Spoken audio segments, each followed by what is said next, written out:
From the Home Slice News Center, this is the Daily Slice for Thursday, January 25th, 2024.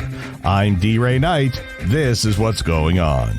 Yesterday, the Senate Health and Human Services Committee killed 2 of 3 medical marijuana bills on its agenda. The committee killed SB 82, which would have required that a patient have a relationship with a medical practitioner in order to obtain a medical marijuana card.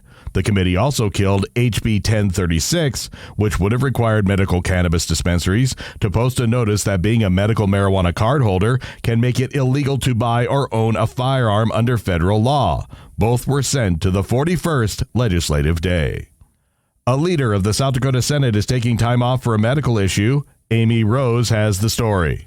A member of leadership in the South Dakota State Senate is temporarily taking leave from the legislative session following a health emergency suffered during the first week. Senator Sen Dietrich, the assistant majority leader, has been unable to attend the session since the week it kicked off due to a blood clot that required emergency surgery. Dietrich, who is recovering from colon cancer, had the clot discovered near his chemotherapy port that week. It was successfully removed during an operation, and the senator is recovering at home. Following the advice of his doctors, Dietrich has not worked while he recuperates and will miss at least the remainder of this week.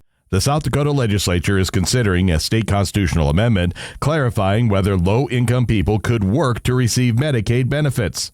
The 2022 state constitutional amendment expanded Medicaid, but did not include a work requirement for non-disabled people.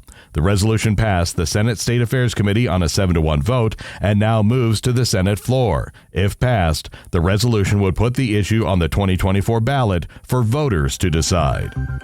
In news from the nation and the world, Gaza's health ministry says Israeli fire has struck a crowd of people waiting for humanitarian aid at a roundabout in Gaza City, killing at least 20 and wounding 150. The Israeli military says it's looking into reports of Thursday's incident. Meanwhile, the death toll from a strike on a crowded shelter in Gaza the previous day rose to 12, with over 75 wounded. The fighting in Khan Yunis has isolated its 2 main hospitals, stranding hundreds of patients and thousands of displaced people inside. Thousands of people have rushed to escape further south in recent days, crowding into shelters and tent camps near the Egyptian border. Donald Trump may be back in a New York courthouse today. Amy Rose has more. Former President Donald Trump could return to a New York courtroom to defend himself against a lawsuit seeking more than $10 million for things he said about advice columnist E. Jean Carroll after she accused him of sexual assault. Trump's first visit to court this week on Monday ended abruptly because a juror was ill. The trial has been suspended since then. Carroll's lawyers on Thursday are expected to finish presenting their case for damages regarding things Trump said about her in 2019. That year, Carroll said in a memoir that she was attacked by Trump in the dressing room of a department store in 1996. A jury last year agreed it happened. Trump denies it.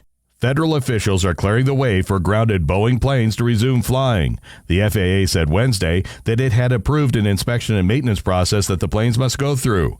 After that, they will be allowed to carry passengers again. Meanwhile, Congress is getting involved in examining safety at Boeing after a panel blew off a Boeing 737 MAX 9 jetliner mid-flight earlier this month.